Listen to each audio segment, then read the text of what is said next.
তর্ক থেকে বিতর্ক, টান টান 1 ঘন্টা, চোখে চোখ রেখে সোজা সাপটা উত্তর, ভয় নয়, নয় দাবেদারি, এক মঞ্চে সব পক্ষ। প্রতিদিন দেখুন টাফ টক। নমস্কার, শক্তি নিউজ 24/7-এ আপনাদের সকলকে আমরা আবারও স্বাগত জানাচ্ছি টাফ টক নিয়ে। প্রত্যেক দিনকার মতন আজও উপস্থিত হয়ে গেছি আমি শুভ্র। আর আজ টাফ টকের বিষয় অত্যন্ত একটা গুরুত্বপূর্ণ। একদিকে যখন হাওয়া অফিস বলছে শীতের পারদ ক্রমশই নিম্নমুখী এবং ঘূর্ণাবর্তের জেরে বৃষ্টি হতে পারে, তখন কিন্তু এই বঙ্গের রাজ্য রাজনীতিতে বৃষ্টি তো দূরস্থ, এই শীতের সন্ধ্যায় রাজ্য রাজনীতির পারদ কিন্তু ক্রমশই ঊর্ধ্বমুখী হচ্ছে এবং প্রত্যেক দিন কোনো না কোনো ইস্যুকে নিয়ে। কারণ এই মুহূর্তে আমরা সবাইও জানি যে একদিকে যেমন রাম মন্দির 22শে জানুয়ারি উদ্বোধন হতে চলেছে, হাতে মাত্র আর কয়েকটা দিনের অপেক্ষা। সেইখানে দাঁড়িয়ে একের পর এক কিন্তু ঘটনা আমরা সেই রাম মন্দির উদ্বোধনকে ঘিরে চাক্ষুষ করছি। আমরা দেখেছি গতকালই রাজ্যের মুখ্যমন্ত্রী মমতা বন্দ্যোপাধ্যায় এই রাম মন্দির উদ্বোধনের দিনই রাজ্যের প্রতিটা ব্লকে ব্লকে সম্প্রীতির মিছিল হবে, সেই কথা কিন্তু তিনি সাংবাদিক বৈঠকে ঘোষণা করেছেন। এবং সেই মিছিল যাতে রোখা যায় সেই কারণে কিন্তু আজকে আমরা দেখলাম যে হাইকোর্টের দ্বারস্থ হয়েছেন রাজ্যের বিরোধী দলনেতা তথা নন্দীগ্রামের বিধায়ক শুভেন্দু অধিকারী। এবং প্রাণ প্রতিষ্ঠা প্রধানমন্ত্রীর হাতে, সেটাকে নিয়ে একটা স্থগিতাদেশ, বিভিন্ন কিছু কিন্তু বিষয়। আর আজ টাফ টকের ঠিক বিষয়টাই এই জায়গাটাতেই কিন্তু দাঁড়িয়ে রয়েছে। আজকে টাফ টকের যে বিষয়, রাম মন্দির উদ্বোধনেই রাজ্যে সম্প্রীতির মিছিল, হাইকোর্টে শুভেন্দু। আমার সঙ্গে রয়েছেন দুজন অতিথি। আমার ঠিক ডান পাশেই রয়েছেন মিলন লায়েক, তিনি তৃণমূল শ্রমিক নেতা এবং অবশ্যই তৃণমূলপন্থী একজন শিক্ষক। মিলনবাবু, আপনাকে স্বাগত জানাই শক্তি নিউজের স্টুডিওতে।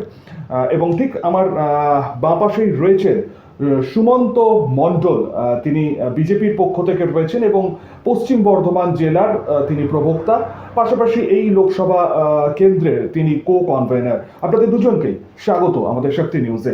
আমি প্রথমেই একেবারে সুমন্তবাবু আপনার কাছেই আসবো।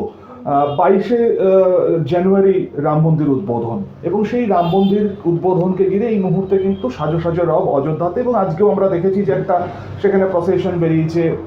আমরা দেখেছি যে প্রধানমন্ত্রীর নির্দেশ মতন গোটা দেশ জুড়ে বিভিন্ন মন্দিরে আপনারা একটা স্বচ্ছ অভিযান কর্মসূচিও গ্রহণ করেছেন। কিন্তু ঠিক কয়েকটা দিন আর মাত্র অপেক্ষা, আজকে 17 তারিখ হয়েই গেল। সেখানে দাঁড়িয়ে গতকাল মুখ্যমন্ত্রী ঘোষণা করলেন রাজ্যের প্রতিটা ব্লকে সম্প্রীতির মিছিল হবে, সর্বধর্ম সমন্বয়ের মানুষকে তিনি সেখানে আহ্বান জানিয়েছেন। কিভাবে দেখছেন বিষয়টাকে, কি বলবেন? প্রথমেই আপনাদের শক্তি নিউজের সকল দর্শককে শুভ সন্ধ্যা। এখন পশ্চিমবঙ্গ তথা ভারতবর্ষের প্রত্যেকটা জায়গায়, প্রতিটা গ্রাম, প্রতিটি শহরে রামময় একটা পরিবেশের সৃষ্টি হয়েছে। আপনারা যেখানেই যাবেন, যেখানেই দেখবেন, সেখানেই প্রভু রামের নিয়ে কিছু না কিছু পাঠ, কোথাও না কোথাও পুজো, কোথাও অর্চনা, কোথাও আরও কিছু চলছে। এবং 22শে জানুয়ারিকে কেন্দ্র করে আমাদের প্রত্যেকের, যারা হিন্দু ধর্মে বিশ্বাসী, তারা প্রত্যেকেই সেই দিনটাকে একটা বিশেষ দিন হিসাবে মনে করছেন এবং মনে করছেন যে ত্রেতা যুগের পরে এখন কলি যুগে প্রভু রাম বনবাস থেকে আবার ফিরে আসছেন আমাদের অযোধ্যা নগরীতে। তারই আনন্দে সারা দেশ, পুরো দেশময় রামময় হয়ে গেছে। এই বিষয় নিয়েই আমরা প্রত্যেকেই আনন্দিত আছি। কিন্তু দেখবেন যখন দুধ গরম করা হয়, তার মধ্যে এক ফোঁটা দেখবেন একটা লেবু চটকে ফেলে দেওয়ার মতো পরিস্থিতি তৈরি করা হয়। ঠিক যেরকম এক ফোঁটা লেবু চটকে ফেলে দেওয়া হয়, ঠিক তেমনি তৃণমূলের যিনি মুখ্যমন্ত্রী এখন আছেন, তৃণমূল মানে আমাদের সকলেরই মুখ্যমন্ত্রী, তৃণমূলের যিনি সুপ্রিমো মাননীয় মমতা বন্দ্যোপাধ্যায়, উনি সেদিনই একটা মিছিলের আয়োজন করেছেন এবং বলেছেন ব্লকে ব্লকে করবেন। ওনাকে প্রথমেই আমি মলয়বাবুকে জিজ্ঞাসা করতে চাই, জানতে চাই আমি, যে এই সম্প্রীতির মিছিলটা কী মিছিল, মানে কী উদ্দেশ্যে মিছিল, উদ্দেশ্যটা কি? যদি উদ্দেশ্য সঠিক বলতে পারেন, যদি উদ্দেশ্য যদি সঠিক হয়, তাহলে আপনি সম্প্রীতি কেন সব কিছু মিছিল করতে পারেন। এবং সঙ্গে আমার মনে হয় ওনাদের এইটুকু বিবেচনা করা উচিত, ওই সম্প্রীতির মিছিল যদি সত্যি সম্প্রীতির মিছিল করছেন, তাহলে কিভাবে মিছিলটা করছেন তাও দেখার আছে। খোল কীর্তন নিয়ে করছেন না কি নিয়ে করছেন, এটা জানারও দরকার আছে এবং দেখারও বিষয় আছে, জনগণকে দেখতে অনুরোধ করব। আমি আসবো মিলনবাবু, সরাসরি আপনার দিকে প্রশ্ন ঠেলে দিয়েছেন সুমন্ত বাবু, কি বলবেন আপনি? দেখুন, সম্প্রীতিকতার অর্থ জাতি, ধর্ম, বর্ণ নির্বিশেষে হ্যাঁ। মানুষের সহাবস্থান।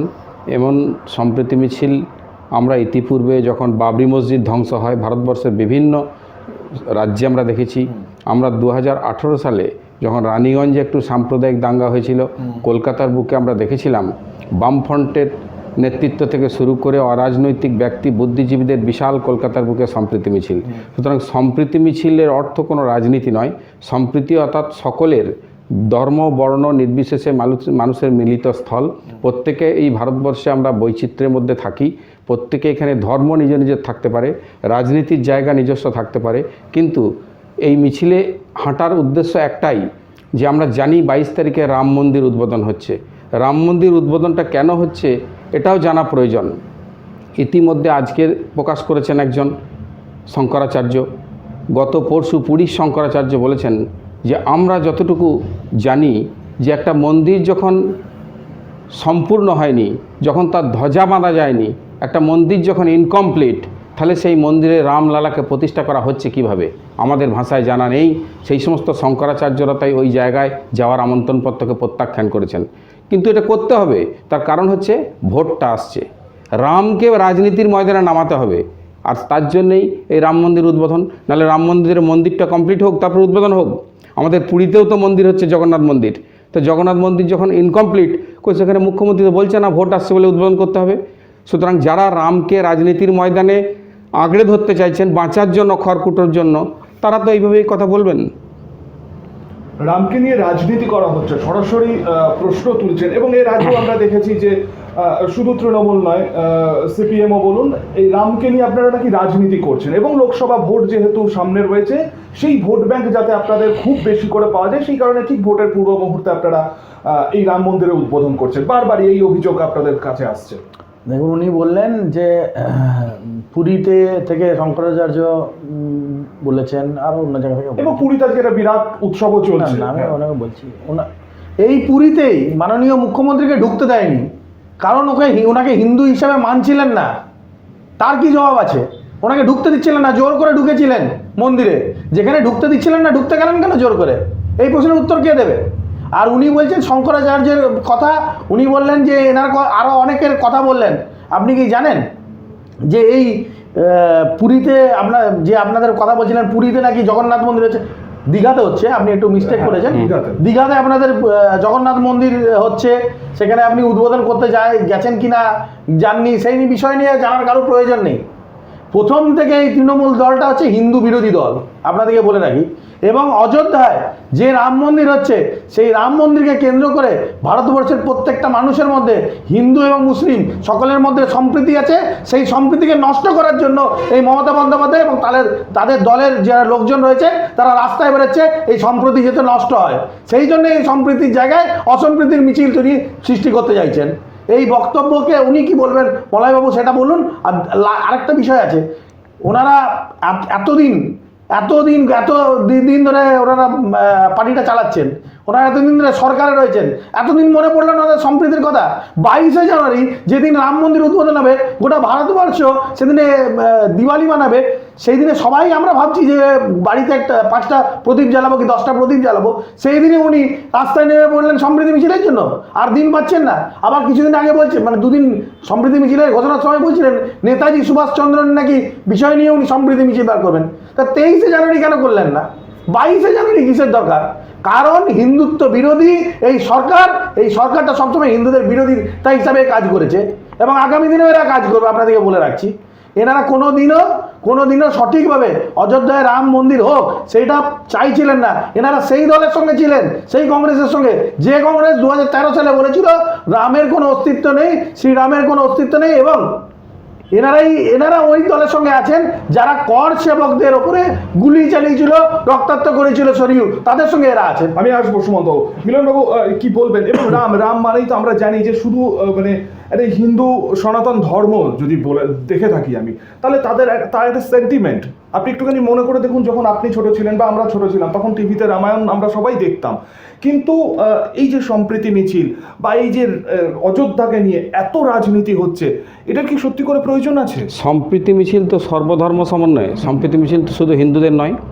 আজকের আপনি পেপারে দেখুন, আজকে পেপারে দেখুন যোগী মঠের যিনি শঙ্করাচার্য অভিমুক্তাশ্বরানন্দজি, তিনি বলেছেন ওটা রাম মন্দির উদ্বোধন নয়, ওটা মোদির হিন্দুত্বের দাদাগিরি। তিনি কেন বলছেন? ধর্ম তো আমাদের থেকে তিনি অনেক বেশি বোঝেন। এই কথাটা তিনি বলেছেন কেন? এই কথাটা তিনি বললেন কেন? দেখুন, আমি যদি একটা বাড়ি নির্মাণ করি, তা বাড়িটা প্লাস্টার হয়নি, বাড়িটা রং করা হয়নি, বাড়িটা মার্বেল বসেনি, আমি গৃহপ্রবেশ করে দেবো? কখন প্রবেশ করব? বাড়িটা যখন সম্পূর্ণ হবে। এই মন্দিরটা এখনো ধ্বজা বাঁধা হয়নি, মন্দিরটার কাজ সম্পূর্ণ হতে যারা করছে তারা বলছে এখনো সময় লাগবে। তাহলে মন্দিরটার উদ্বোধন এবং রামলালাকে প্রতিষ্ঠার উদ্দেশ্যটা কি? উদ্দেশ্য একটাই, আগত লোকসভা নির্বাচন এবং তার আগে ডিভিডেন্ড পেতে হবে। আর ভারতবর্ষের মানুষকে, মানুষের উন্নয়ন করেনি, জনগণের কাজ করেনি, নিত্য প্রয়োজনীয় জিনিসের দাম কমায়নি, প্রতিটা মানুষকে 15 লাখ করে দেবো দেয়নি, বছরে 2 কোটি বেকারের চাকরি দেবো ধাপ্পা মেরেছে। এই সমস্ত থেকে মুখ ঘুরানোর জন্যই এখন রামকে নিয়ে খড়কুটোর মতো আঁকড়ে ধরতে চাইছে। বৈতরণী পার হতে হবে, সেটা হচ্ছে লোকসভা নির্বাচন। মানে আপনি বলতে চাইছেন যে এই রাম মন্দির ভোট ব্যাংকে প্রভাব পড়বে? হ্যাঁ, এবং ওনারা একটা বললেন না, মমতা ব্যানার্জি হিন্দু বিরোধী। পশ্চিমবাংলায় 28% মুসলিম আছে, মমতা ব্যানার্জি 48% ভোট পেয়ে বিধানসভায় ক্ষমতায় আসছে। তাহলে আমরা হিন্দু বিরোধী হলে 28% যদি 100% ভোটই আমরা মুসলমানদের পাই, আর 20% ভোট কোথায় এলো? আর ওনারা যদি এত হিন্দু প্রেমী, তাহলে গোহারা হয়ে বাংলায় হারলো কেন? বিধানসভায় এই গণপরাজয়, গণধসটা কেন? মানুষ ওদেরকে চাইছে না। আমি 3টে উদাহরণ দিই। বিধানসভায় 77টা আসনে জিতেছিলেন, ওদের একজন বিধায়ক, তার নাম নিশীথ পরামানিক, তাকে তার দিনহাটা বিধানসভা কেন্দ্রে পদত্যাগ করতে হয়েছিল, কারণ একই সঙ্গে তিনি সাংসদ ছিলেন। ভোট হলো 6 মাসের মধ্যে, গোহারা। আরেকজন সাংসদ জগন্নাথ সরকার শান্তিপুর থেকে জিতেছিলেন, একই সঙ্গে সাংসদ এবং বিধায়ক থাকতে পারেন না, পদত্যাগ করেছিলেন। কেন্দ্রীয় বাহিনী দিয়ে ভোট হলো, গোহারা। একজন এমপি বাবুল সুপ্রিয় পদত্যাগ করার পর বাই ইলেকশন হলো, দরজায় দরজায় কেন্দ্রীয় বাহিনী, পাড়ায় পাড়ায় প্যারামিলিটারি ফোর্স, ওদের বিজেপির প্রার্থী অগ্নিমিত্রা পাল বললেন গণনার দিনে আমি জয়লাভ করলো। 2 লক্ষ ভোটে জেতা সিটটা পাল্টা 3.5 লক্ষ ভোটে হারলো। ওরা ভাবুন, মানুষ বিজেপির সঙ্গে আর নেই, জনগণ এদেরকে চাইছে না। আমাদিকে সম্প্রীতি দিয়ে পরে আমাদের গায়ে হিন্দু বিরোধী তকমা লাগিয়ে দিয়ে আমাদেরকে আটকানো যাবে না। নির্বাচন আসছে, দেখতে পাবেন। যারা ব্রিগেড ময়দানে গীতা পাঠের 1 লক্ষ লোক হবে বলে চাটাইগুলো ফাঁকা মিডিয়া দেখিয়েছে, 4000 লোক হয়েছে, তারা ভাবুন যে কী করে নির্বাচনে লড়বেন। আমাদের কাছে রামও আছে, আমাদের কাছে রহিম আছে। আমাদের দল তৃণমূল, আমাদের প্রতীক জোড়া ফুল। এখানে হিন্দু, মুসলমান, খ্রিস্টান, শিখ, সাই সবাই আছে। আর যারা রামকে ধরে বাঁচতে চাইছেন তাদের এসবই করতে। আমি আসবো, সুমন্ত বাবু, রামকে ধরে বাঁচতে চাইছেন, শ্রীরামকে ধরে বাঁচতে চাইছেন।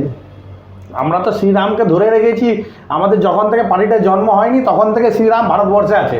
ওনার জন্ম হয়নি, ওনার যিনি সুপ্রিমো আছেন তারও জন্ম হয়নি। বহু বছর, আজকে থেকে নয়, 7000 বছর আগেকার প্রভু শ্রীরাম। আমাদের জন্মের সঙ্গে প্রভু শ্রীরামকে নিয়ে ধরার বাঁচার কোনো ব্যাপারই নেই। প্রত্যেক মানুষই, আমরা যারা জন্ম থেকে মৃত্যু পর্যন্ত আমাদের শ্রীরাম নিয়েই বেঁচে থাকি। মৃত্যুর সময় রাম নাম সত্যাগ্রহ দিয়ে আমরা মৃত্যু হয়। কিন্তু মমতা বন্দ্যোপাধ্যায় আর ওনাদের দলের প্রত্যেকটা মানুষ কীভাবে হিন্দুদের কীভাবে বঞ্চনা করা যাবে তার ব্যবস্থা ওনারা প্রত্যেকবার করেন। যখন এইখানে দেখবেন মিছিল বেরোয় না, যখন রামনবমীর মিছিল বেরোয় দেখবেন প্রত্যেকবার ঝামেলা হয়। পশ্চিমবঙ্গে প্রতিবার পাথর ছুটছে, ঢিল ছুটছে। যখন হনুমান আখাড়া নিয়ে মিছিল বেরিয়েছে, সেখানে পুলিশ লাঠিচার্জ করেছে। শ্রীরামের নাম করলে মমতা বন্দ্যোপাধ্যায় রেগে যান। মানে সমস্ত দিক দিয়ে যদি বলা হয় তাহলে উনি রাম বিরোধী। এবং দ্বিতীয় বিষয়, ওনাকে তো নিমন্ত্রণ করা হয়েছে। উনি যদি এতই সম্প্রীতি দেখাতে চান, উনি যখন সর্বধর্ম সমভাব দেখাতে চান, তখন হিন্দুদের প্রতি এত অনীহা কেন? যখন আপনি আজ থেকে 2000 আপনি 16-17 কথা মনে করুন, যদি কলকাতা কোনোদিন এয়ারপোর্ট থেকে নামেন, কলকাতায় কোনোদিন যদি গিয়েছিলেন, কলকাতা এয়ারপোর্ট থেকে নামলেই না মমতা বন্দ্যোপাধ্যায়ের দেখবেন বড় হিজাব পরে এইভাবে আল্লাহকে ডাকছে, এরকম ছবি দেখতে পেতেন। 2 বছর 3 বছর ধরে ছবি দাঁড়িয়েছিল। যখন বিজেপি বললো যে এরা হিন্দুদের মানে না, এরা হিন্দুদের বিরোধী আছে, সঙ্গে সঙ্গে দেখলাম পোস্টার চেঞ্জ হয়ে গেল। তো এনারা কি করতে চাইছেন, এনারা কাদের তুষ্টি করেন এটা আমরা ভালো করে জানি। আর মমতা বন্দ্যোপাধ্যায় হিন্দুদের নিয়ে কোনো কাজ এখনো পর্যন্ত একটাও কাজ করেছেন এরকম দেখাতে পারবেন? আর উনি বললেন যে জিনিসের দাম বাড়ছে। আপনাকে আমি বলছি, জিনিসের দাম বাড়া কাকে বলে? এখনো পর্যন্ত পশ্চিমবঙ্গে আলু, পেঁয়াজ, রসুন সব কিছু যে দাম বেড়ে যাচ্ছে না বাড়ছে না, তার দায়িত্ব কি সেন্ট্রাল গভর্নমেন্ট নিয়ে রেখেছে? তাহলে আপনারা সরকারটা চালাচ্ছেন কেন? ছেড়ে দেন সরকার। আর যদি মনে করেছেন যে অন্যান্য রাজ্যে, যখন আপনি এইখানে কথা বললেন এই মানে সাংসদ হেরেছে, ওই সাংসদ হেরেছে, ত্রিপুরায় গিয়েছিলেন, বড় বড় এই রাজ্যে বলুন, আমি এই রাজ্যে বাস করি। আপনি দেশের কথা বললেন না, এই রাজ্যে বলুন, আপনি দেশের কথা বললেন। আপনারা আবার বাই ইলেকশন করুন, আবার গোহারা হবেন। এই যে কি বলে, আবার গোহারা, এই যে মাঝখানে হঠাৎ করে ঝাঁপিয়ে পড়ছে না, এই তৃণমূলের অভ্যাসটা একটু খারাপ। আপনি নমুনা দেন না, আমরা জানি তো। 21-এর পরে একটা ভোটে জিতেছেন, নমুনা দেন। আমি বলছি যে এই যে তৃণমূলে ঝাঁপিয়ে পড়া অভ্যাস আছে না, মিলনবাবু আসবো, সুমনবাবু একটু আমি একটা কমপ্লিট, হ্যাঁ শোন, সঠিক বলছি যে ত্রিপুরায় যখন ভোট করতে গেছিলেন বড় বড় কথা বললেন, গোহারায় হেরে এখানে পশ্চিমবঙ্গে ঘুরে এলেন। গোয়াতে গেছিলেন, বড় বড় কথা বলেছিলেন, গোহারা হেরে ঘরে বসে আছেন এবং জামানত জব্দ হয়েছে। আর আমাদের 3 থেকে 77 হয়েছি, আর আগের বারে 2টো সিট ছিল সাংসদ, 18টা হয়েছি। এইবারে আপনারা ধুয়ে মুছে সাফ হয়ে যাবেন, 42-এর মধ্যে আমাদের 30-35 প্লাস আসবে। আর আপনারা শুধুমাত্র কংগ্রেস আর সিপিএম এর সঙ্গে মিলে একটা ইন্ডিজোট বানিয়েছেন, সেই ইন্ডিজোট নিয়ে বসে থাকুন আর রামের বিরোধিতা করতে থাকুন। আর দেখুন এই প্রভু রামই আপনাদের কি অবস্থা করে। আর বিজেপির নাইয়া পার করেছিল, প্রভু রামই আবার নাইয়া পার করবে, এর নিয়ে কোনো দ্বিমত নাই। দেখুন, রাম মন্দির ট্রাস্টের যিনি সাধারণ সম্পাদক চম্পত রায়, তাকে বলানো হচ্ছে আর কি, তিনি বলছেন মোদি হচ্ছে বিষ্ণুর অবতার। আচ্ছা বুঝুন তো, পড়াশোনা আপনিও করেছেন, আমিও করেছি। বিষ্ণুর 10টি অবতার আছে: মৎস্য, কুর্ম, বরাহ, নৃসিংহ, বামন, রাম, বলরাম, পরশুরাম, বুদ্ধ আর কল্কি। তাহলে এই 2024 সালে এসে দেখলাম আর একটি বিষ্ণুর অবতার, তিনি হচ্ছেন মোদি। মানে এই হাস্যকর জিনিস মানুষকে তুলে ধরা, এটা বিজেপির পক্ষেই সম্ভব। কারণ বিজেপি কিন্তু সাধারণ ইস্যুতে মানুষের কাছে যাবে না, হয় ধর্ম আর নাহলে যুদ্ধ হয়ে গেছে, 2019-এ যুদ্ধ হয়ে গেছে, এবার ধর্ম নিয়ে বাঁচতে হবে। আর উনি ত্রিপুরা এসব কথা বলছেন। বাংলায় তো রাজনীতিটা হচ্ছে, পরিষ্কার চিত্র বলুন না। 21 সালে 77টা বিধায়ক ছিলেন, আজকে সেটা 68-তে নেমেছে। কারণ সেই বিধায়কগুলো বুঝে গেছে দ্বিতীয়বার জেতার ক্ষমতা বা মুরদ আমাদের নেই। আপনি একটা কেন্দ্র বলুন, এখনই পঞ্চায়েত নির্বাচনে 23টা জেলা পরিষদ তারা গোহারা হেরেছে, এখনই বলবেন ভোট করতে দেয়নি। আসানসোল লোকসভা দরজায় দরজায় কেন্দ্র বাহিনী, বিধানসভা উপনির্বাচন ধূপগুড়ি, ওদের বিধায়ক মরে গেল বিষ্ণুপদ রায়, উপনির্বাচন হলো, সিটটা ধরে রাখতে পারলো না, ভোট হলো, গণনার সকালবেলায় পর্যন্ত এগিয়ে থাকা অবস্থায় বিজেপির নেতৃত্বে উপস্থিত যে আমরাই শেষ হাসি হাসবো, সেটাও হারলো। তবে আপনি বলুন যে যারা এই বাংলায় জনসমর্থন হারাচ্ছে, মানুষ পাশ থেকে সরে যাচ্ছে, একের পর এক নির্বাচনের ফল সে উদাহরণ দিচ্ছে, একের পর এক নির্বাচনের রেজাল্ট সে নমুনা দিচ্ছে, এরপরে বড় বড় কথা বললে হবে? আপনাদের জনসমর্থনটা তো আসছে কোথা থেকে? আমাদের জনসমর্থন আসছে মানুষের প্রতি কাজ, জনগণের প্রতি দেওয়া প্রতিশ্রুতি পূরণ। আচ্ছা আমি বলি, শিল্প, আপনি বলুন। ভারী ইন্ডাস্ট্রিজ দরকার, হ্যাঁ, সেটা কোথায়? বর্তমান ভারতবর্ষে শিল্পের ক্ষেত্রে কি মন্দা পরিস্থিতিটা দেখুন। বাংলা তো সেই ভারতবর্ষের একটি অঙ্গরাজ্য, সুতরাং ভারতবর্ষে শিল্পের মন্দা চলবে, তার রেটটা যে জায়গায় থাকবে সেখানে একটি ক্ষুদ্র রাজ্য অনেক বেশি শিল্পায়ন হবে, এটা প্রত্যাশা করাও ভুল। কিন্তু মানুষের জন্য কাজ এই সরকার করে চলেছে, জনগণের প্রতি আমাদের দায়বদ্ধতা আমরা বজায় রেখেছি। আর মোদি বলুক প্রতিটি মানুষকে 15 লাখ করে দেবো অ্যাকাউন্টে, আর 2 কোটি বেকারের চাকরি, সেটা কজনাকে দিয়েছে এই উদাহরণটা উনি বলুন। আমি আসবো। সুমন্তবাবু কিছু বলতে চাইছিলেন আপনি তখন? কে কি বলেছে আমি জানি না, কাকে নিয়ে বলেছে। আমাদের প্রধানমন্ত্রী মানুষের সেবক আছেন, তাই আমরা ওনাকে মানে প্রধান সেবক হিসাবেই মানি, এবং ভারতবর্ষের প্রতিটা মানুষ ওনাকে প্রধান সেবক হিসাবে মানেন। দ্বিতীয় বিষয়, ওনাদের নেতা মমতা বন্দ্যোপাধ্যায়কে মা দুর্গার সঙ্গে তুলনা করেছিলেন এবং মা দুর্গা বানিয়ে মমতা বন্দ্যোপাধ্যায়ের মুখ লাগিয়েছিলেন। তখন আপনি কোথায় ছিলেন? বড় বড় কথা বলছেন, তখন আপনি কেন ক্যামেরার সামনে এসে বলেননি যেটা অন্যায় হচ্ছে? তখন ওইখানে গিয়ে কেন বলেননি যে এটা অন্যায় হয়েছে, এটাকে মুছে দেওয়া হোক? তখন বলেননি, আজকে আপনার মনে পড়ে গেছে। আর আমাদের নেতা কোনো এরকম কথা বলেনি। কেউ যদি বলে থাকে সে ভুল বলেছেন, যদি আপনাদের নেতারা যারা বলছেন তাকে গিয়ে সমালোচনা করুন, তাদের নিয়ে কথা বলুন। যদি উনি এখন বলে দিতে পারেন মিলনবাবু চ্যালেঞ্জ করছি, একটাও হেভি ইন্ডাস্ট্রিজ যদি পশ্চিমবঙ্গে হয়েছে আমি বিজেপি পার্টিটা আজ থেকে করবো না, বলে দেন যদি একটা হেভি ইন্ডাস্ট্রিজ হয়েছে। গোটা পশ্চিমবঙ্গে 10 বছরে উনি রাজনীতি হয়ে গেছে তো 11 বছর, একটা হেভি ইন্ডাস্ট্রির নাম বলুন। যেখানটায় বসে রয়েছি সেখান থেকে কয়েক হাত দূরে হিন্দুস্তান ফার্টিলাইজারকে বন্ধ করেছে বিজেপি, আরেকটুকু দূরে এমএমসি কে বন্ধ করেছে বিজেপি। আপনি বলুন কোন জমানায় বন্ধ হয়েছে, কোন জমানায় বন্ধ হয়েছে?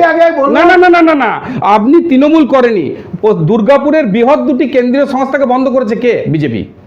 ফার্টিলাইজার বন্ধ হয়েছে বিজেপির আমলে, এমএমসি বন্ধ হয়েছে বিজেপির আমলে, দুর্গাপুর স্টিল প্ল্যান্ট ঢুকছে বিজেপির জমানায়, অ্যালো স্টিল টেন্ডার করে দিয়েছে বিজেপির জমানায়। আপনারা আবার বলছেন বড় কারখানা, আপনাদের মুখে শুনতে হবে শিল্পায়ন। আচ্ছা এবারে বলি, এখানে ডিপিএল আছে, আপনার এখান থেকে ডিপিএল দাঁড়া আমি বলতে দেবেন, এখান থেকে হেঁটে চলে যান ডিপিএল, ওই ডিপিএলটা বন্ধের মুখে চলে এসেছে। মুখে বন্ধ হয়নি, ফার্টিলাইজার বন্ধ, দাঁড়ান আমি কথাটা বলতে মুখে বাদ দেন, বন্ধ হয়নি, বন্ধ হয়নি, বন্ধ হয়নি, ফার্টিলাইজারটা বন্ধ, এই যে তৃণমূলের ফার্টিলাইজারটা বন্ধ, এমএমসিটা বন্ধ। অবশ্যই দাঁড়ান সুমন্ত বাবু, আমার মনে হয় মিলন বাবু একটু জল খান না, আর যখন বিজেপি বলবে তখন আপনি চুপ থাকুন, না আপনি বলে দেন, আমরা বলছি মুখে কেন আর বলছেন যদি বন্ধ? লাফাঝাফা করেন আর যদি বলবোই মনে করেন তাহলে আমাদের কিছু বলার নেই, তাহলে আপনি বলতে থাকুন, আপনি নিজে ইন্টারভিউ দেন, বাড়ি চলে যান। না না তা কেন বলবো? এমএমসি কে খেয়েছেন সিবিএ, ফার্টিলাইজার কে ধ্বংস করেছেন, স্বীকার করুন। আরে বলতে দেন সুমন্ত বাবু, ডিএসপির এত বড় সেল, তার মডার্নাইজেশন হচ্ছে 28,000 কোটি টাকা স্যাংশন হয়েছে, উনি জানেন না? ডিবিসি এইখানে এই সামনে ডিবিসি আছে, 8,000 কোটি টাকা স্যাংশন হয়েছে, উনি জানেন না? ফার্টিলাইজার বন্ধ হয়েছে, এই উনি এমএমসি বন্ধ হয়েছে। বলতে দেন রে বাবা, প্লিজ মিলন বাবু বলতে দেন না, আপনি বলে নিয়েছেন তো, আপনি বলে নিয়েছেন তো, ভুল বললে কেন শুনবো? আপনি ভুল বললে আপনি চেঁচিয়ে ফার্টিলাইজারের মাথাটা চিবিয়ে খেয়েছেন, এমএমসি কে ধ্বংস করেছেন বিজেপির জমানায়, এটা স্বীকার করুন। আপনি শান্ত হয়ে জল খান, বসুন। না কেন জল খাবো? প্রেসারের ওষুধ খান। না প্রেসার না আপনার অসুবিধা হয়ে যাচ্ছে, আমি মনে হয় মাঝখানে না উনি ঝাঁপিয়ে পড়ছেন আমাদের। আর এখানে ডিপিএল উনি বন্ধের মুখে, বন্ধ হতে চলেছে দেখবেন। আপনার কাছে খবর আছে? আবার কথা বলছেন, খবর আছে আপনার কাছে? আবার কথা বলছেন, আবার কথা বলছেন, ফালতু কথা বলছেন, আবার কথা বলছেন। আপনি কথা বললে আমি কথা বলবো, ফালতু কথা বলছেন। আপনার সময় দিলে আমি কোথায় বন্ধ আছে? আপনার সময় দিলে আমি বলবো, আপনার সময় আমি বলবো, বলুন, ডিস্টার্ব করবেন কিন্তু বলুন। না, আপনার থেকে গলার জোরটা কিন্তু আমার তো একটু বেশি। হ্যাঁ বয়সটা ছোট তো, বয়সটা অনুযায়ী আমার বেশি আছে। চাইলে আপনার আমি বলছি আপনি যখন বলবেন তখন যদি আমি তথ্য দিয়ে বলুন, আমি বলছি গোহারা হারবেন, হেরেছেন, তথ্য দিয়ে বলুন। না আমি ওনাকে একটা কথা বলতে দেবো না, যদি এরপর থেকে উনি বলেন তথ্য দিয়ে বলুন। উনি যদি এরপরে বলেন আমি একটা কথা ওনার সময় বলতে দেবো না, বলুন, ওনাকে সাবধান হয়ে যেতে বলুন। হ্যাঁ ঠিক আছে বলুন। সাবধান কথাটা বলেন না, একদম বলবো। বিজেপির এমন শক্তি নাই যে তৃণমূলকে সাবধান হতে হবে। বিজেপির বিধায়কদেরকে কেন্দ্রীয় বাহিনী নিয়ে ঘুরতে হয়, তৃণমূলের কোনো বিধায়ককে ঘুরতে হয় না। দেখুন লক্ষণ ঘড়ই 7টা কেন্দ্রীয় বাহিনী নিয়ে ঘোরে। ঠিক আছে, আপনি খুব ভালো বলতে পারেন, আপনি খুব ভালো, আপনি সাবধান বলছেন না, ভালো মানুষ, কিন্তু আপনি সাবধান ভাবে বলুন। আপনি আমাকে ডিস্টার্ব করবেন না, সাবধান হয়ে যান। না আপনি বলুন, তাহলে আপনাকে ডিস্টার্ব করবো আমিও। সেই আরে ডিস্টার্ব তো কেন্দ্রীয় সরকারটাই করছে বাংলাকে। গরিব মানুষের 100 দিনের টাকা দিচ্ছে না, গরিব মানুষের ঘরের টাকাগুলো আটকে রেখেছে, কেন্দ্রীয় এজেন্সি দিয়ে তৃণমূলের ঘরে ঘরে ইডি সিবিআইকে পাঠাচ্ছে। ডিস্টার্ব তো আপনি করতে আসছেন, সেই দলের প্রতিনিধি করবেন, তাতে আশ্চর্য কি আছে? বেশ মিলন বাবু, আমি এবার সরাসরি আপনি মাঝখানে বলবেন না, তার আপনার সময় বলুন। বলছি উনি অ্যাকচুয়ালি উত্তেজিত হয়ে যাচ্ছেন কেন, তো উনি সত্যি কথা শুনতে রাজি নন। এনারা সত্যি কথা শুনেন না, এনারা শুধু চেঁচামেচি করতে পারেন। এই যে ডিপিএল কারখানা বন্ধের মুখে এই যে জমিগুলো বিক্রি করছিল, আমরা আন্দোলন করেছি জমি না বিক্রি হয়, আর এনারা বলছেন বড় বড় কথা। আপনাকে এখন আবার চ্যালেঞ্জ করছি, যদি দম আছে বলে দেন একটা হেভি ইন্ডাস্ট্রিজের নাম, যে ইন্ডাস্ট্রিজটা মমতা বন্দ্যোপাধ্যায়ের আমলে বানানো হয়েছে, মমতা বন্দ্যোপাধ্যায় বানিয়েছে। যদি বিজেপি সব বন্ধ করে দিয়েছে, মমতা বন্দ্যোপাধ্যায় কি করছেন? উনি কেন হেভি ইন্ডাস্ট্রিজ বানাচ্ছেন না? আর যদি উনি তো কংগ্রেস গভর্নমেন্টের সঙ্গে সরকার করেছেন, যদি করেছেন 3 বছর ছিলেন, কেন করেননি হেভি ইন্ডাস্ট্রিজ? এখন 10 বছর ধরে রাজনীতিতে উনি আছেন, এখানে পশ্চিমবঙ্গ সরকার চালাচ্ছেন। যদি ক্ষমতা থেকে একটার নাম বলে দেন, দল ছেড়ে দেবো আজকে এই পার্টি থেকে বরখাস্ত, আমার রিজাইন থাকবে। আমি বলছি উনি বলতে পারবেন না, কারণ একটা সিঙ্গেল অফিসে কাটতে পারেননি, ওনাদের ক্ষমতা নেই, কোনো হেভি ইন্ডাস্ট্রিজ বানাননি। আর আপনাকে আমি বলছি সেলের মডার্নাইজেশন হচ্ছে 28,000 কোটি টাকা স্যাংশন হয়েছে, খবর নিয়ে দেখুন। ডিবিসির 8,000 কোটি টাকা স্যাংশন হয়েছে, খবর নিয়ে দেখুন। কোনো ঢুকছে না, সেইগুলো উন্নতির দিকে যাচ্ছে। আর ডিপিএল রাজ্য সরকারের, সেই ডিপিএল বন্ধের মুখে আর সেখানে চুরি চলছে, গাছ চুরি চলছে। আর পাশে আপনাকে আরেকটা ছোট্ট কথা বলে রাখি, এই সামনে এখানে প্রচুর ব্যানার পড়েছিল, প্রভু শ্রী রামের ব্যানার পড়েছে, বিজেপির ব্যানার নয়, অন্য দলের ব্যানার নয়। সেই ব্যানারগুলোকে টেনে ছিঁড়ে ফেলে দেওয়া হয়েছে রাস্তার মধ্যে। এর থেকে লজ্জা নিম্নাতর কোনো কথা নেই। আর এনারা করবেন সম্প্রীতি, এদের দলের নেতারা যাকে রাম, প্রভু শ্রী রামের ব্যানার ছিঁড়ে ফেলেন, এনারা সম্প্রীতির কথা বলছেন। এনাদের কাছে সম্প্রীতি মানে একটাই কথা, এনাদের কাছে সম্প্রীতি মানে তুষ্টিকরণ, তুষ্টিকরণ আর তুষ্টিকরণ, এছাড়া এনারা সম্প্রীতি মানে কিচ্ছু বোঝেন না। আর এনারা রাস্তায় বেরোন, আর যাতে সম্প্রীতিটা বিগড়ে অসম্প্রীতি সৃষ্টি হয় তার জন্য এই রাস্তায় বেরোচ্ছেন, ব্লকে বেরোচ্ছেন। এনার এই মলয়বাবুর মতো কিছু লোক আছেন যারা রাস্তায় আসেন, বলেন, টিভিতে নানা রকম কথা বলেন, কিন্তু প্রভু রামের নিয়ে কোনোদিন ভালো কথা বলেননি। এনাদেরকে আমি কোনোদিন মুখে শুনিনি। এনারা যে দলগুলোর সঙ্গে সমর্থন করছে, ইন্ডি জোটের সঙ্গে, একজনও রাম মন্দির উদ্বোধনে যাচ্ছেন না। কি কারণে যাচ্ছেন না?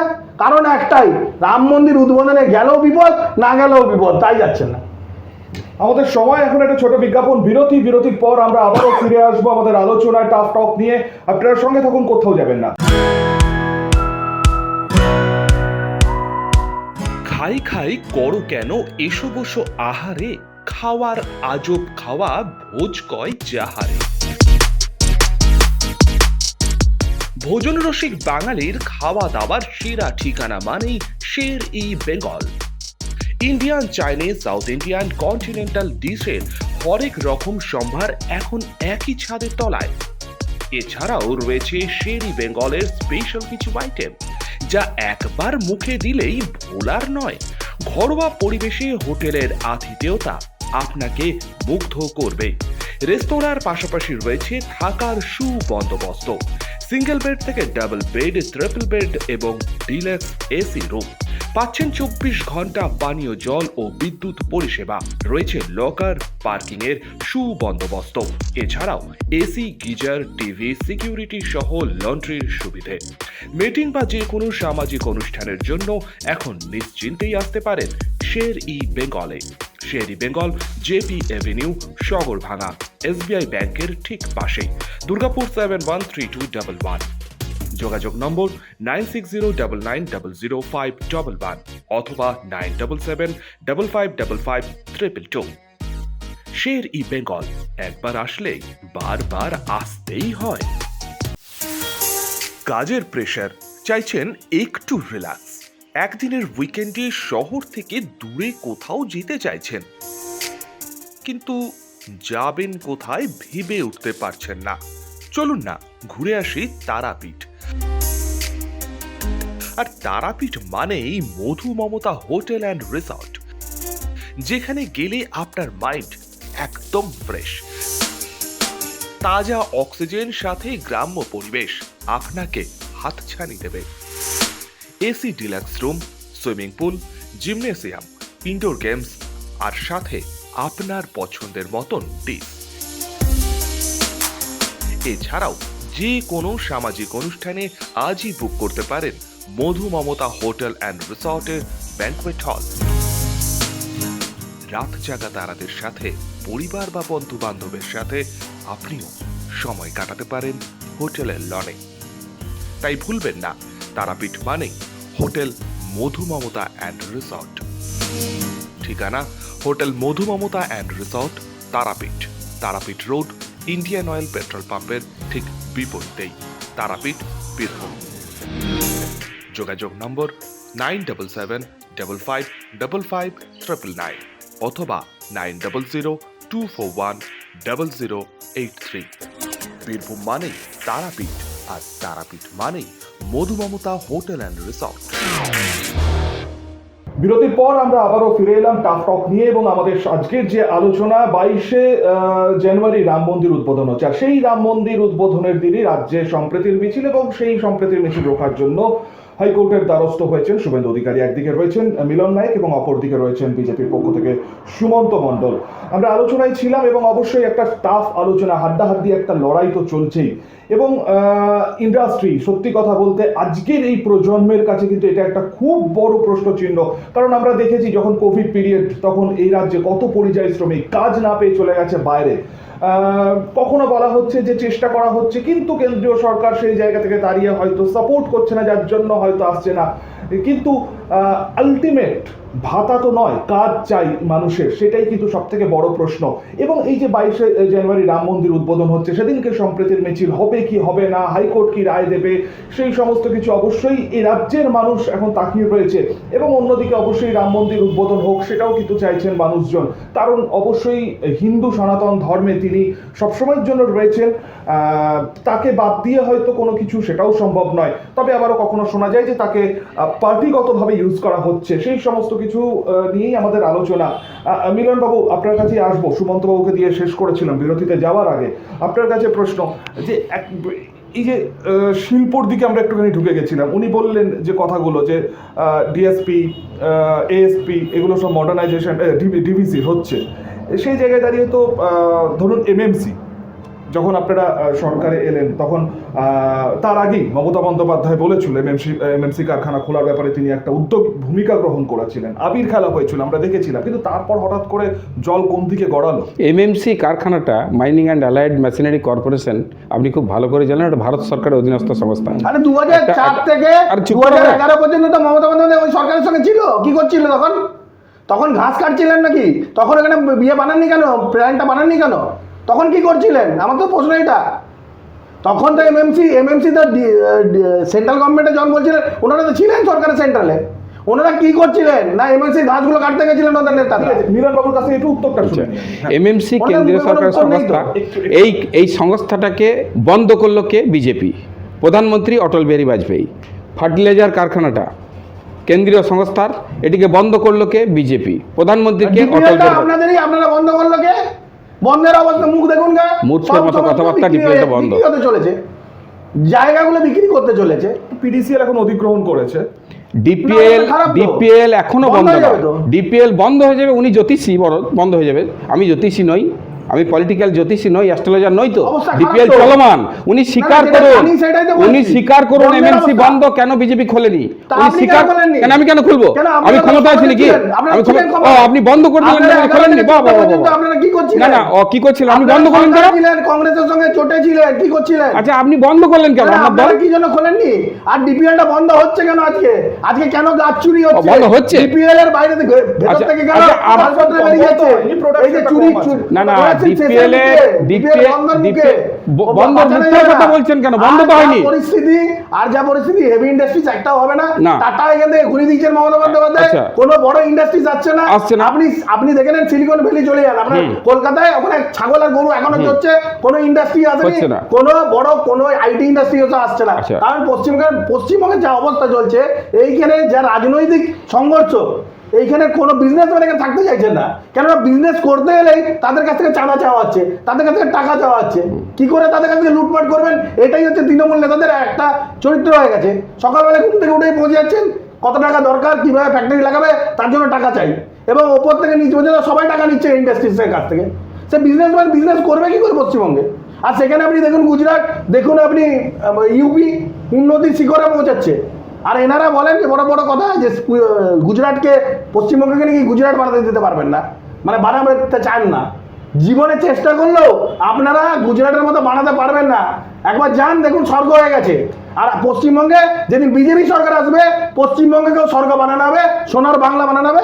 আর আপনারা ওই ঘাস কাটার জন্য আবার কিছু লোককে পাঠাবেন ওখানে।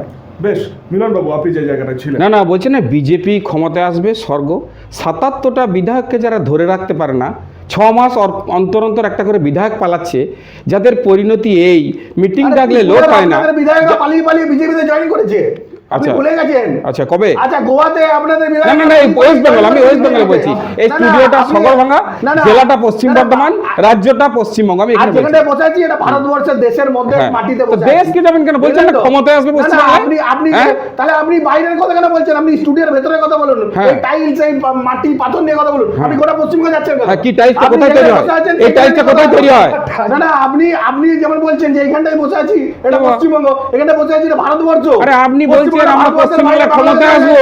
না না, বাংলাদেশ হয়ে যায়নি দাদা, আপনি মনে হয় আপনি ভাবছেন পশ্চিমবাংলা বাংলাদেশ করে দিই। না না, আপনি বলছেন আমরা ক্ষমতায় আসবো, ভারতবর্ষেই আছে ক্ষমতায় তো অবশ্যই আসবে, আজকে না হলেও কালকে আসবে। কিভাবে আসবে? জনসমর্থনে তো দেখতে হবে, দেখতে হবে। একটা নমুনা দেন, আপনাদের জনসমর্থনের গ্রাফটা বাড়ছে। ব্যানার ছিঁড়লেন না আজকে, প্রভু শ্রীরামের ব্যানার ছিঁড়ছেন তো, আচ্ছা, তার উত্তর আপনারা পাবেন সময়। আপনি কোথায় প্রমাণ পেলেন ব্যানারটা তৃণমূল ছিঁড়ছে? কোথায় প্রমাণটা পেলেন? কোথায় প্রমাণ হয়েছে? সময়ে উত্তর উনি দেবেন আপনাদেরকে। না না, সে দেখ, কিন্তু বক্তব্য হচ্ছে তৃণমূল আপনার দলের ব্যানারটা ছেড়েছে, প্রমাণ আপনি কোথায় পেলেন? শুনুন না, যেখানে যেখানে ব্যানারগুলো ছেড়া হয়েছে, যেখানে যেখানে ব্যানারই ছেড়া হয়েছে, সেখানে তৃণমূলের শক্তি বেশি, আর তৃণমূল কোন রকম ভাবে ওইখানে প্রভাব বিস্তার করেছে, ওই জন্য এখানে ব্যানারগুলো ছেড়া হয়েছে। অন্য সব জায়গায় কিন্তু ব্যানার ছেড়া হয়নি। আচ্ছা, যেখানে যেখানে তৃণমূল মনে করেছে। আপনার দলের শক্তিটা বাংলায় কোনখানে বেশি? সব জায়গাতে কোনখানে, যেখানে যেখানে। এবার কেউ যদি ব্যানার রাত্রেবেলা বন্ধ করে গিয়ে ছিঁড়ে দেয়, না আমি জানতে চাইছি আপনার দলের শক্তিটা বাংলায় কোথায় বেশি? আপনার মনে হবে রাত্রেবেলায় ব্যানারটা ছিঁড়ে দিতে পারবে, অন্ধকারে তো আমরা গার্ড দিয়ে বসে থাকবো না। সেখানে ছিঁড়েছেন, আপনাদের মনে হয়েছে যদি ছেঁড়া হয়েছে। কে ছিঁড়েছে আপনি বুঝলেন কি করে? তৃণমূলের লোকজন ছিঁড়েছে। আচ্ছা, তাহলে আপনার প্রমাণটা কি? তৃণমূলের লোকজন কি প্রমাণ? আপনি একদমই তৃণমূলের লোকজন ছিঁড়েছে। কমপ্লেইন করছেন না কেন থানায়? তাই ব্যক্তির নামে আপনি করুন, এবং আপনি বলছেন ছিঁড়েছে। আপনি তো সমৃদ্ধির মিছিল, না আমি তো দেখিনি, আমি বলবো কেন? সমৃদ্ধির মিছিল বার করবেন আমি তো দেখিনি দাদা। শ্রীরামের ইয়েটা ছেড়া হলো, তাহলে আপনি সমৃদ্ধির নামে আপনি কি কেস করছেন না কেন? না না, আপনি কি করছেন? আমি তো দেখিনি। সরকারে আছেন, আপনাদের পুলিশ কি করছে, প্রশাসন কি করছে? শুধু মুখ দেখার জন্য আছেন। আপনি বলছেন তৃণমূল ছিঁড়েছে, চারিদিকে বলছেন গোটা দুর্গাপুর নাকি ক্যামেরাতে আপনারা দেখতে পাচ্ছেন। আপনি বলছেন তৃণমূল ছেড়েছে, আমি তো বলিনি। যদি গোটা দুর্গাপুর ক্যামেরা দিয়ে দেখা যাচ্ছে, তাহলে যেখানে ব্যানারটা ছেড়া হলো সেখানে ক্যামেরায় দেখতে পেলেন না কেন? ঠিক আছে সুমন্ত বাবু, এবার মিলন বাবুর টাইম, পুরোটাই আপনি বলুন। আমার বক্তব্য, উনি বলছেন পোস্টারকে তৃণমূল ছিঁড়েছে। আমার টোটাল অবজেকশন রইল যে পোস্টারটা তৃণমূল যদি ছিঁড়েছে এতখানি উনি নিশ্চিত, তাহলে তৃণমূলের সেই ব্যক্তিটির নামে স্থানীয় থানায় কেন অভিযোগটি করছেন না? কেন করছেন না? প্রশাসন কাজের আপনাদের, আপনারা কমপ্লেন নেবেন নাকি? আপনারা কোনো কিছু কমপ্লেন নিতে যারা আমাদেরকে সব কিছু হাইকোর্টে যেতে। আপনি আগে না গিয়ে বুঝে গেলেন হাইকোর্টে যেতে হচ্ছে এখন। আচ্ছা, আপনি এখানে বলছেন ব্যানার ছেড়ার জন্য আপনাকে কমপ্লেন, কাকে কমপ্লেন করব? থানা করবেন? কাকে কমপ্লেন করব? আমাকে কেন করবেন? স্টুডিওতে কেন করবেন? কমপ্লেন শুনে আপনাদের এখানে হাইকোর্টে আমাদের কেন যেতে হয় প্রত্যেকবার? কেন যেতে হয়? এই যে লক্ষ্য ঘন্টা গীতা পাঠ হলো, আমাদের প্রোগ্রাম ছিল না, সে তো চটটা কোথায় ফাঁকা, এমন গীতা পাঠ করে লাভ কি? পাঠ করার তো লোক নাই ব্রিগেডটাতে। সেখানে যারা এটাকে অর্গানাইজ করছিল তাদেরকে কোর্টে যেতে হচ্ছিল। এমন কোন আমি বলি, আমাকে তো প্রশ্নটা করেছেন যে হিন্দুদের প্রোগ্রাম, প্রশ্নটা তো আমাকে করেছেন। না না, হিন্দুদের সমস্ত প্রোগ্রাম ওনারা আটকানোর জন্য পুরো চেষ্টা লেগে যায়। ঠিক আছে, কিন্তু এখন আপনাদেরকে আমি প্রশ্ন করতে চাই যে আপনারা এই রকমই মহরমের সময় আপনারা এরকম সম্প্রীতি মিছিল বার করবেন তো? আর যদি না বার করতে পারেন তাহলে আজকের মিছিলটা আপনাদের ইমিডিয়েটলি বন্ধ করা উচিত। ঠিক আছে, সেটা 22 জানুয়ারি আপনার প্রশ্ন নিশ্চয়ই উত্তর দেবেন বাবু, বলুন। আচ্ছা, এই যে গীতা পাঠ বহু ঢাক ঢোল পিটিয়ে, আপনি একজন সাংবাদিক, আপনি বলুন তো তার পরদিনে সন্ধ্যেবেলা থেকে টোটাল বৈদ্যুতিন মাধ্যম এবং তার পরদিনে টোটাল পেপার বড় বড় করে ছেপেছে যে গোলাপি কারালের যে পাটাতনগুলো বসার জন্য করেছে সেগুলি সব ফাঁকা। 1 লক্ষ লোকের সমাগমের জায়গায় 4000 লোক হয়েছে। এবারে আপনারা ভাবুন, মানুষ আপনাদের এই গীতা পাঠ, মানুষ আপনাদের ধর্ম নিয়ে রাজনীতি, আমাকে বলতে দেন, আমাকে বলতে দেন। আপনার সময় বলিনি, না না, আপনার সময় বলিনি, আপনার সময় বলিনি। আপনি কেন এমনি করছেন? বলেছেন এই যে চোখের ড্রপ, আমি এখনই আবার নিয়ে আসছি, আমি দোকানে যাচ্ছি, চোখের ড্রপ নিয়ে এসে ওনাকে দেওয়া উচিত। ওনার চোখে দেখতে পাচ্ছে না, উনি 1 লক্ষ লোকের 4000 দেখছেন, ওনার সমস্যা আছে। আর উনি না না, ওনার আমি বলছি আপনাকে, আমি ডাক্তারের কাছে মিলনদাকে এখনই নিয়ে যাবো, কারণ উনি চোখের প্রচুর সমস্যা হচ্ছে। উনি 1 লক্ষ লোককে 4000 দেখতে পাচ্ছেন, ওয়ার্ল্ড রেকর্ড হয়ে গেছে। উনি জানেন না, ওনার কাছে কোনো ইনফরমেশন নেই। আরে ওয়ার্ল্ড রেকর্ড হয়েছে, খবর নেন, গিনিস ওয়ার্ল্ড রেকর্ডে রেকর্ড হয়েছে। 4000 লোক নিয়ে নয়, 1 লক্ষ লোকের নাম করেছে। গিনিস ওয়ার্ল্ড বুক যে রেকর্ড হয় সেটা না বিবেচনা করে, না মানে যে প্রমাণ না ছাড়া এটা ওয়ার্ল্ড রেকর্ড হয় না। আপনি জানেন না? 4000 কোথা থেকে দেখলেন? গিনিস ওয়ার্ল্ড রেকর্ডে যারা এসেছিলেন তারাও কি বিজেপির লোক নাকি? চুপ করবেন তো, আপনি চুপ করবেন তো, আপনি চুপ করবেন তো। আপনারা পড়াশোনা করে আসুন ভালো করে আগে, কোনো ডিবেট এর আগে ভালো করে দেখে আসুন। 4000 লোক হলে জিনিস ওয়ার্ল্ড রেকর্ড ভুলভাল কথা বলেন না, ব্যক্তি আক্রমণ করবেন না, পড়াশোনা করে আসুন। মানে আপনার কোয়ালিফিকেশনটা কি তো বলুন তো, বলুন। আমি কেন বললাম, কেন বললেন আপনি? জেনে বলুন, বাজে কথা বলছেন। পড়াশোনা করে জেনে বলুন, লোকের সঙ্গে কথা বলতে দেয় না, ফালতু ছেলে কথা। পড়াশোনা করে বলুন, দুজন পড়াশোনা করে এসে বলুন। না, আমাকে তো প্রশ্নটা করলেন, আমাকে বলতে দিলেন না। আমি একদম বলবো, দুজনকেই থামাবো, প্লিজ। আমি কিন্তু কোনো রকম ব্যক্তি আক্রমণ না, আমরা ব্যক্তিগত করবো না। প্লিজ না না না আমরা তো বলছি যে আপনারা জেনে আসুন গিনিস ওয়ার্ল্ড রেকর্ডের যে রেকর্ডটা হয়েছে সেটা নিয়ে পড়াশোনা করে আসতে বলছি, পড়াশোনা করে এসে আপনি বলুন। ঠিক আছে এবার আমি বলি, এবার আমি বলি। সুমন্ত বাবু এবার এবার এবার মিলন বাবু হ্যাঁ। প্লিজ একটু চুপ। আপনি বলুন, আমি টেলিভিশনের পর্দায় সেদিন সন্ধ্যাবেলা দেখেছি, আমার কাছে বর্তমান পেপার আছে, আমি 7 নম্বর। আপনাদেরই পেপার। আপনি চুপ করুন তো, আপনি চুপ করুন তো, আপনি চুপ করুন। আপনিও চুপ করুন। কেন চুপ করবো? আমাকে প্রশ্ন করেছে। আপনিও আঙুল দেখিয়ে না না, আমাকে তো প্রশ্ন করেছে। না না, আপনি চুপ করতে বলে আমি চুপ করবো? না না, আমাকে তো প্রশ্নটা করেছেন উনি। আপনি আমার মাঝখানে কথা বলছিলেন। আপনি একটু একটু একটু শুনুন। এটাই আপনাকে বলেছিলাম যে আপনি আমার মাঝখানে কথা বলবেন না। মিলন বাবু, আপনি আমার মাঝখানে কথা মিলন বলবেন। বাবু বলুন। মিলন আমি বাবু বলুন। পাতা বলবো, বর্তমান পেপারের না, 7 বর্তমান তো নম্বর। আপনাদের পেপার, ওটা আপনাদের নিয়েই লেখে। একটু শুনে নি, তারপর আপনার কাছে আমি উত্তর নেবো। না, বর্তমান পেপার নিয়ে শুনবো না, বর্তমান পেপার নিয়ে শুনবো না। টোটাল আপনি বর্তমান পেপারটা আপনাদের পেপার। সোশ্যাল মিডিয়াতে দেখেছেন সোশ্যাল যে মিডিয়াতে গোলাপি রঙের পাটাতনগুলো পুরো ফাঁকা, লোকজন নাই।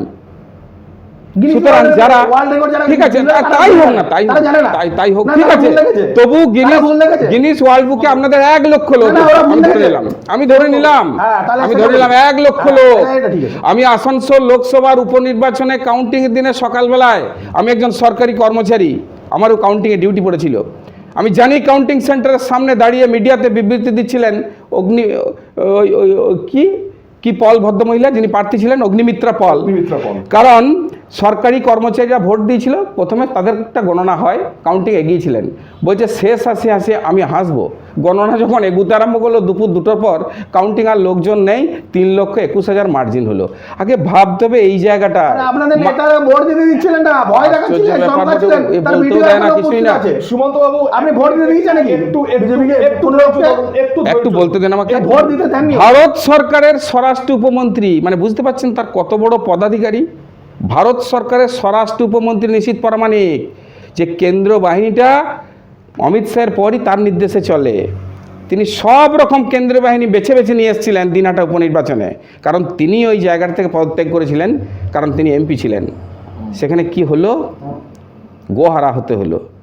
বুঝতে পারছেন ভারত ত্রিপুরা থেকে সরকারের। গোহারা হয়ে ঘরে বসে আছেন। আরে আমাকে বলতে দেন, পুরো থেকে গোহারা হয়ে এসেছেন। কি আশ্চর্য বলতো। সুমন্ত বাবু ওখানে মানে একটা দেশের শুনে নি, আপনার কাছে আসবো, আমি অবশ্যই আসবো। একটা দেশের স্বরাষ্ট্র প্রতিমন্ত্রী, কি কথা বলছেন তো? ত্রিপুরা থেকে হেরে এসেছেন। না না, একটা দেশের জামানত জব্দ হয়ে গেছে। একটা দেশের স্বরাষ্ট্র প্রতিমন্ত্রী, তিনি দেশের যত ভালো, যত মনোমত বাহিনীকে এনেছিলেন, ভোট তো তারা দেবে না। ভোট রামও দেবে না, ভোট রহিমও দেবে না। ভোট দেবে সাধারণ নাগরিক, ভোট দেবে সাধারণ জনগণ। রামের সেই সঙ্গে জনগণ, তুলনা করবেন না। সেই জনগণ রামের বাংলার সঙ্গে মাটিতে, তুলনা করার প্রয়োজন নেই। সেই জনগণ বাংলার মাটিতে কি জবাব দিয়েছে সেটাও জানেন। যারা এসে বলেছিল ইসকে বার 200 পার, তারা বুঝে গেছে যে মমতা ব্যানার্জি ফিনিশে কথা বলতে এসে তারা বুঝে গেছে মমতা ব্যানার্জি কি জিনিস। সুতরাং বিজেপির কাছে আমরা শিখব না। বিজেপির কাছে এটুকু বলতে চাই, আগামী লোকসভা নির্বাচনে আপনাদের ভোটটা সেই 7 তারিখের ব্রিগেড প্রমাণ দিয়েছে কোন দিকে যাচ্ছে, এটা সামলান, বাকিটা আমরা আমাদের জায়গাতে আছি। রাম থেকে বামে আসছে, সে তো ভোটই বলবে, ভোটই বলবে, ব্রিগেডই তো বলছে। এখন ব্রিগেডে এবার এখন কি বিজেপির মুখকে সিপিএম আর কি শুভেন্দু অধিকারী, শুভেন্দু অধিকারী বিধানসভা থেকে 28টা বাস। নতুন বিষয় হলো মিলন বাবু হচ্ছে সিপিএম এর প্রবক্তা, আবার টিএমসি এর প্রবক্তা। না না, ওনাকে দুজনেই প্রবক্তা। আমি প্র্যাকটিক্যাল রাজনীতির প্রবক্তা, এটা ভালো কথা। আমি বর্তমান আর বাস্তব আপনি রাজনীতির চিন্তা প্রবক্তা, করুন না, আমি 6টা আপনি কেন্দ্রীয় বাহিনী ঘুরে নেওয়া বিধায়কের প্রবক্তা। আপনারা সিপিএম কংগ্রেস সবাই মিলে লড়ুন। আপনারা তো বলছি, আপনারা সবাই মিলে অফিসিয়াল তো ডিক্লেয়ার করেছেন, 3 জন মিলে একসাথে লড়ছেন। কোথায় লড়ছেন তো লড়ুন। কে না। ডিক্লেয়ার করেছে? আপনারা করেছেন। কোথাও করেনি।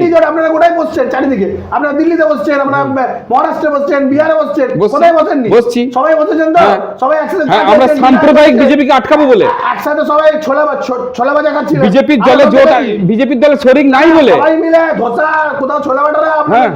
পিকনিকের মতো চলেছে। করছি। জানি। হ্যাঁ। করুন না। হ্যাঁ। আর করার পরেও এই 3টে দলে পশ্চিমবঙ্গে একসাথে মিলে লড়ে দেখুন না, কে পশ্চিমবঙ্গের মানুষ উত্তর দেবে কিনা দেখুন না। দিল তো উত্তর, গোহারা বিজেপিকে করলাম 21-এ। ত্রিপুরার থেকে গোহারা হয়ে এসেছে। আমি পশ্চিমবঙ্গের কথা বলছেন, আমরা বিজেপিকে পশ্চিমবাংলায় ধুলিস্যাৎ করবো, এটা আমাদের প্রতিজ্ঞা, আমাদের প্রতিশ্রুতি। আরে বাবা, আপনাদের ধুলিস্যাৎ করতে হবে না, আপনাদের ধুলিস্যাৎ আপনাদের বিধায়ক 6টা কেন্দ্রীয় বাহিনীর বাইরে দরজা থেকে ধরতে পারে না, আমার পঞ্চায়েত এলাকায় বাস করে, জেনে নেন গা। যার পোস্টার আজকে ছিঁড়েছে সেই ভগবান শ্রী রাম আপনাদের ধুলিস্যাৎ করবে। ধন্যবাদ, অসংখ্য ধন্যবাদ মিলন বাবু আপনাকে আমাদের সঙ্গে সময় দেওয়ার জন্য। এবং সুমন্তবাবু আপনাকে অসংখ্য ধন্যবাদ। আমাদের হাতের সময় একদমই নেই, তবে 22 তারিখ রাম মন্দিরের উদ্বোধন এবং সেই উদ্বোধনকে ঘিরেই কিন্তু জোর তরজা এখন চলছে রাজনৈতিক চর্চা, এবং অপরদিকে অবশ্যই ধর্ম সমন্বয় সম্প্রীতির মিছিলের আহ্বান মুখ্যমন্ত্রী মমতা বন্দ্যোপাধ্যায়। কি হবে, কোন দিকে জল গড়াবে, সেই দিকেই কিন্তু এখন তাকিয়ে রয়েছে রাজ্যের মানুষ। আর আপনাদের চোখ থাকুক সমস্ত নিউজ সবার আগে দেখার জন্য অবশ্যই শক্তি নিউজ 24/7 আজই লাইক, শেয়ার, সাবস্ক্রাইব করুন আমাদের ফেসবুক এবং ইউটিউব চ্যানেল। ধন্যবাদ দুজনকে। তর্ক থেকে বিতর্ক, টান টান 1 ঘন্টা, চোখে চোখ রেখে সোজা সাপটা উত্তর, ভয় নয়, নয় দাবেদারি, এক মঞ্চে সব পক্ষ। প্রতিদিন দেখুন টাফ টক।